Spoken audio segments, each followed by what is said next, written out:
Hello everyone, मेरा नाम है सचिन। आपका माइंड मिंगल एकेडमी यहाँ पर बहुत बहुत स्वागत है।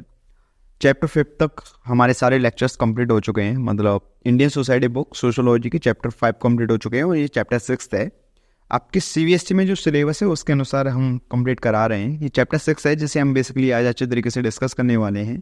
चैप्टर का नाम है the challenge of culture diversity. जैसा कि हम सबको पता है कि हम अपने प्यारे भारत देश के अंदर रहते हैं, तो यहाँ पे सबसे ज़्यादा कल्चर डाइवर्सिटी पाई जाती है ना। ये देश काफ़ी डाइवर्स फॉर्म में डिवाइड है। इसके अंदर अलग अलग रिलीजन के लोग, अलग अलग कास्ट के लोग, अलग अलग कल्चर को परफॉर्म करने वाले लोग हमारे भारत देश के अंदर रहते हैं। इसकी डाइवर्सिटी को हम डिस्कस करेंगे। देखिए, जिस समाज के अंदर हम पहले इनइक्वालिटी को डिस्कस कर चुके हैं कि जिस समाज के अंदर लोग रहते हैं वहाँ पे डाइवर्सिटी होना एक आम बात है। एक डाइवर्सिटी फॉर्म ही कंट्री को बेहतर बनाती है। हम जानते हैं कि हमारा देश किस तरीके से डाइवर्सिटी का एक बहुत बड़ा पार्ट है। यहाँ पे आपको बहुत बड़े वास्ट एरिया में प्लेन सरफेस देखने को मिलेगा। यहीं पे आपको रेगिस्तान मिल जाएगा, यहीं पे आपको एवरग्रीन फॉरेस्ट मिल जाएंगे, यहीं पे आपको पहाड़ियाँ मिल जाएंगी। Everything is available in India. इतना महान देश है हमारा भारत। तो देखिए, हम आज कल्चर डाइवर्सिटी को समझेंगे, इसके अंदर क्या चैलेंज आते हैं, उन सारी चीज़ों को डिस्कस करेंगे, है ना। बहुत सारे लोग हैं जो अपनी कल्चर डाइवर्सिटी को परफॉर्म नहीं कर पाते हैं। क्या क्या बैरियर उनके बीच में आ रहे हैं, उन सारी चीज़ों को हम देखेंगे। The term diversity emphasises difference rather than inequality. देखिए, जो टर्म है डाइवर्सिटी वो इनइक्वालिटी से काफ़ी डिफरेंट है ना। जैसा कि हम सबको पता है, डाइवर्सिटी कैसे है। डाइवर्सिटी है कल्चर के बेस पर है, कास्ट के बेस पर है। ये सारी चीज़ें हमारी कंट्री की डाइवर्सिटी को दर्शाते हैं। लेकिन इनइक्वालिटी, जिसके बारे में हम पहले ही काफ़ी अच्छे तरीके से, एफिशिएंट तरीके से डिस्कस कर चुके हैं, जिन्होंने उन पुराने लेक्चर्स को नहीं देखा है वो प्लीज़ उन्हें देख के आइएगा, जिससे आपको इस लेक्चर की काफ़ी अच्छी अंडरस्टैंडिंग मिल सके, है ना। देखिए, इनइक्वालिटी किया था हमने। इनइक्वालिटी शेड्यूल कास्ट की इनइक्वालिटी के बारे में पढ़ा था, शेड्यूल ट्राइब की इनइक्वालिटी के बारे में पढ़ा था, ओबीसी की इनइक्वालिटी के बारे में पढ़ा था, है ना। किसी भी समाज के अंदर लोग रहते हैं तो वहाँ पे इनइक्वालिटी, डाइवर्सिटी चैलेंज हमें मिलते रहते हैं और अक्सर हमें देखने के लिए मिलते हैं। आगे समझते हैं। India is a nation of a great culture diversity. जैसा कि हम सबको पता है, हमारा प्यारा भारत देश एक ग्रेट कल्चर डाइवर्सिटी राष्ट्र है ना। These are communities defined by culture marker such as language, religion, sad, race और कास्ट। देखिए, जब हम डाइवर्सिटी की बात कर रहे हैं तो वहाँ पे कम्युनिटी का होना तो बहुत ज़रूरी है। और हम कम्युनिटी को देखते हुए जब हम कल्चर डाइवर्सिटी की बात करते हैं तो वो किस तरीके से डिफाइन की जाती है। कल्चर डाइवर्सिटी एक कम्युनिटी के अंदर, एक स्टेट के अंदर, एक देश के अंदर कैसे होती है, किस बेस पर होती है, उस सारी चीज़ों को समझेंगे। जैसे लैंग्वेज, जैसे कि रिलीजन, अलग अलग रिलीजन के लोग एक देश के अंदर रह रहे हैं। रेस, कास्ट, अलग अलग कास्ट के लोग जब एक सोसाइटी के अंदर रहते हैं, एक राष्ट्र के अंदर रहते हैं, तो वहाँ पे कल्चर डाइवर्सिटी फॉर्म होती है। When these diverse communities are also part of a larger entity like a nation, then difficulty may be created by competition or a conflict between them. देखिए, जब अलग अलग कास्ट के लोग, अलग अलग डाइवर्स कम्युनिटी के लोग एक समाज के अंदर, एक राष्ट्र के अंदर रहते हैं, है ना, तो क्या होता है, उनके बीच में कंपटीशन, उनके बीच में कन्फ्लिक्ट होते हैं। देखिए, एक घर के अंदर 4 बर्तन होते हैं तो उनका खटकना आम बात है। ऐसे ही अलग अलग डाइवर्स फॉर्म के लोग जब एक सोसाइटी के अंदर रहते हैं, अलग अलग तरीके से सोचने वाले लोग अपना पॉइंट ऑफ व्यू देते हैं, तो उनके बीच में कन्फ्लिक्ट होते हैं, है ना। उनकी सोच के बीच में कन्फ्लिक्ट होते हैं, तो एक आम बात है।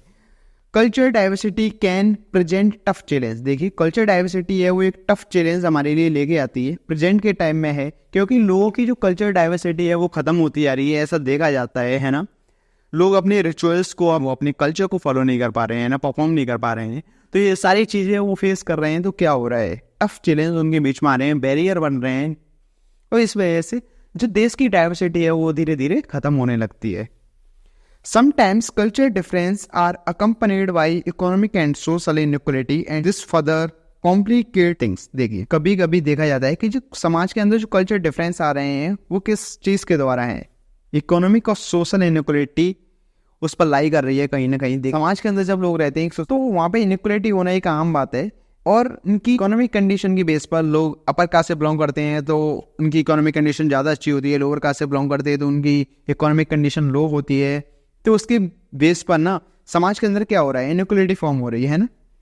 अलग अलग कल्चर के लोग, अलग अलग कल्चर को फॉलो करने वाले लोग इनइक्वलिटी को फेस करते हैं, and this further complicate thing, और ये आगे जाके कैसी चीज़ें हो जाती हैं, ये कॉम्प्लिकेट बन जाती हैं, आगे जाके ये सारी चीज़ें कॉम्प्लिकेटेड हो जाती हैं, जिससे लोग अपनी चीज़ों को परफॉर्म करने में कहीं ना कहीं पीछे छूट जाते हैं, अपने रिचुअल्स को फॉलो करने में कहीं ना कहीं पीछे छूट जाते हैं, और वो इनइक्वलिटी का शिकार हो जाते हैं, असमानताएं उन्हें फेस करनी पड़ती हैं।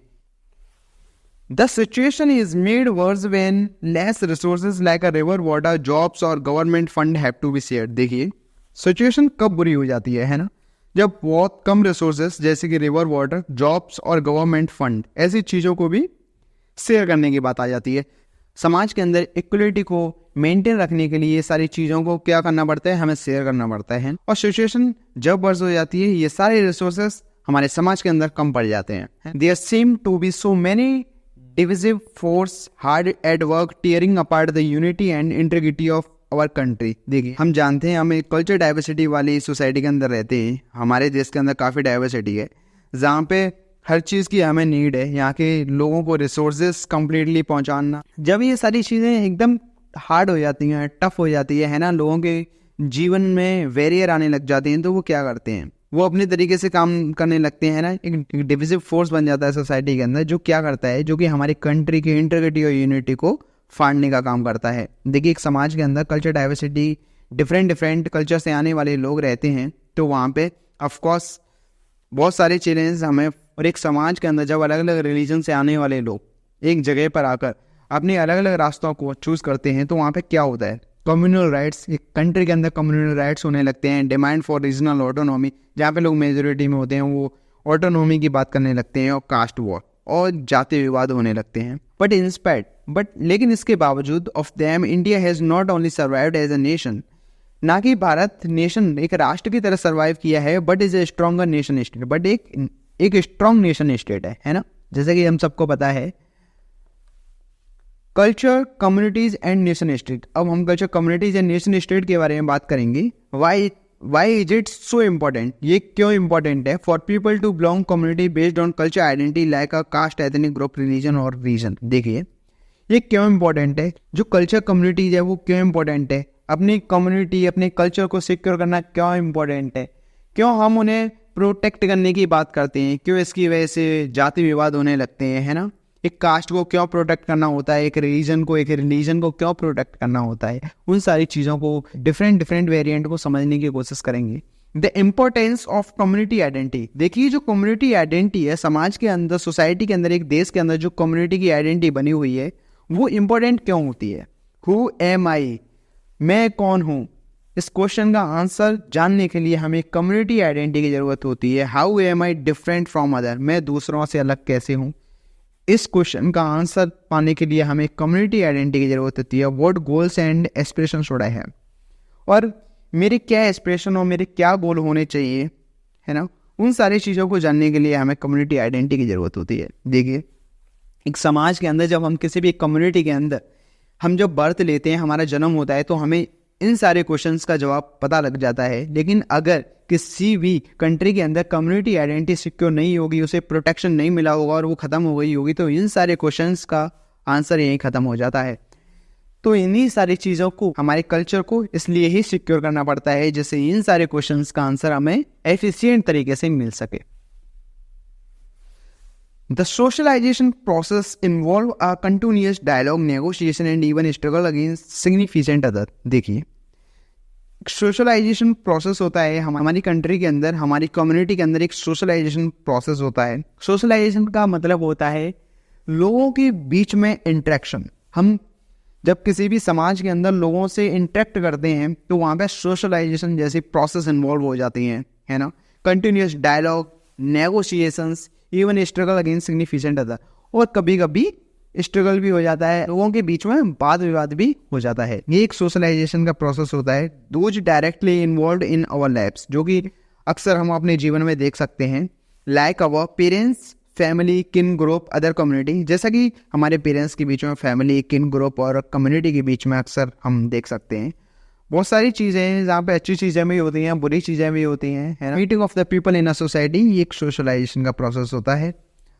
Our community provide us the language. देखिए जिस हम कम्युनिटी के अंदर रहते हैं वो हमें क्या प्रोवाइड करती है, वो हमें लैंग्वेज प्रोवाइड करती है, और मदर टंग, जैसे हम अपनी मदर टंग भी बोलते हैं, एंड द कल्चर वैल्यूज, और वो हमें क्या देती है, कल्चर वैल्यूज प्रोवाइड करती है, through which we comprehend the world, देखिए जो कि हमें कल्चर वैल्यूज भी देती है, जैसे हम वर्ल्ड के सामने रिप्रेजेंट भी हो पाते हैं। It also anchor our self identity, जो और हमारी जो सेल्फ आइडेंटिटी है उसे एंकर करती है। हम किस कम्युनिटी से आ रहे हैं ये कैसे पता लगता है, हमारी लैंग्वेज से पता लगता है। अगर कोई तमिल बोल रहा है तो हम उसे पहचान लेते हैं, ये तमिलियन है ना। और जब कोई बिहारी लैंग्वेज बोलता है तो हम उसे पहचान लेते हैं, he belongs to Bihari. The community identity is based on a birth and belonging rather than acquired qualification. देखिए कम्युनिटी जो आइडेंटिटी होती है ना, वो बर्थ पर, बिलोंगिंग पर, आप कहाँ से बिलोंग कर रहे हैं, आपका किस कम्युनिटी के अंदर जन्म हुआ है, वो सारी चीज़ से वो बिलोंग करती है, rather than acquired qualification. Rather than acquired qualification, acquired qualification जो हम आगे जाके क्वालिफिकेशन जो ले रहे हैं उसे हम एक्वायर करके सीख रहे हैं, वो उसमें इन्वॉल्व नहीं होती है। जैसे कि मैं अभी इंग्लिश सीख लेता हूँ, देन इसका ये मतलब नहीं है कि आई एम अ ब्रिटिशर, है ना। मैं हिंदी बोल रहा हूँ, मैंने जिस कम्युनिटी के अंदर जन्म लिया है, मैं यहाँ से बिलोंग करता हूँ, मैं वहाँ का नागरिक हूँ, मैं भारत में जन्म लिया है तो मैं भारत का नागरिक हूँ। वो सारी चीज़ों को रिप्रेजेंट करने के लिए, अपनी सेल्फ आइडेंटिटी को शो करने के लिए हमें कम्युनिटी आइडेंटिटी की नीड होती है। These kind of identities are quite ascriptive. जो ये आइडेंटिटी होती है जो कम्युनिटी के द्वारा दी जाती है, ये कैसी होती है, एस्क्रिप्टिव होती है ना। They are determined by accident of birth. देखिए जब कोई बच्चा किसी भी कम्युनिटी के अंदर जन्म लेता है तो उसी के द्वारा उसे, उस कम्युनिटी के द्वारा उसे डिटरमाइन कर दिया जाता है। देखिए आप जिस घर के अंदर जन्म लेंगे वहाँ की जो कास्ट होगी वो आपके पीछे लग जाती है, देन इट इज़ डिटरमाइंड, है ना।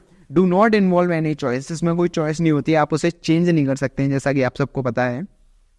In fact most ascriptive identities are very hard to shake off if we choose disown them. देखिए जो एस्क्रिप्टिव आइडेंटिटी होती है उन्हें हम कभी भी हटा नहीं सकते हैं, जैसा कि हम सबको पता है, शेक ऑफ नहीं कर सकते हैं, आप अपनी मर्जी से किसी और कास्ट को चूज नहीं कर सकते हैं, है ना। इसे हम डिसऑन नहीं कर सकते हैं।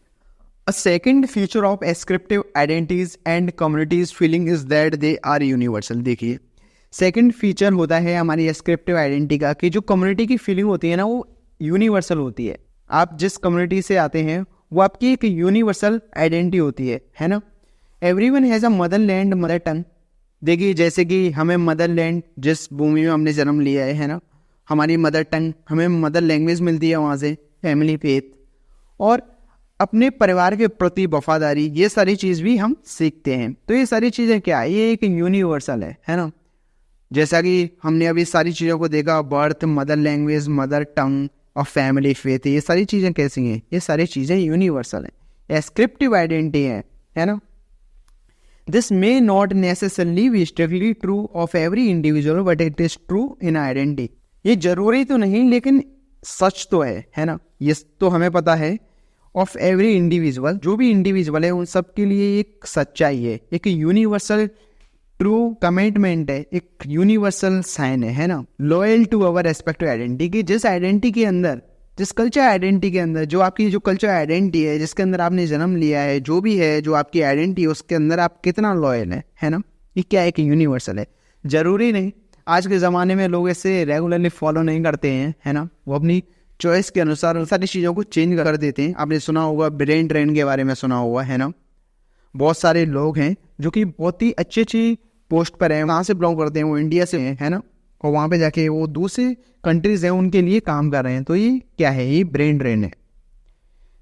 तो अपनी आइडेंटिटी को, अपने देश के प्रति जो आइडेंटिटी बनाई हुई है ना, आई एम अ इंडियन, हम भारतीय हैं, तो हम अपने देश के प्रति कितना लॉयल हैं, वो सारी चीज़ इंपॉर्टेंट हो जाती हैं। जैसे कभी चेंज नहीं कर सकते हैं, आपको भारतीय ही बोला जाएगा in end. It is a social fact that no country और a group ever mobilise. देखिए अब हम कुछ ऐसी चीज़ों के बारे में डिस्कस करेंगे जो समझना थोड़ा इंपॉर्टेंट हो जाता है। कि जैसे कि हमें पता है जब हमारी कंट्री इंडिपेंडेंट हो रही थी उस टाइम पर हमने काफ़ी प्रयास किया था कि सारे लोगों को एक साथ लाया जाए, लेकिन हम ग्रुप्स को मोबालाइज नहीं कर पा रहे थे, है ना। ग्रुप नहीं बना पा रहे थे, जो मेंबर थे हम उन्हें कलेक्ट नहीं कर पा रहे थे एक जगह पे।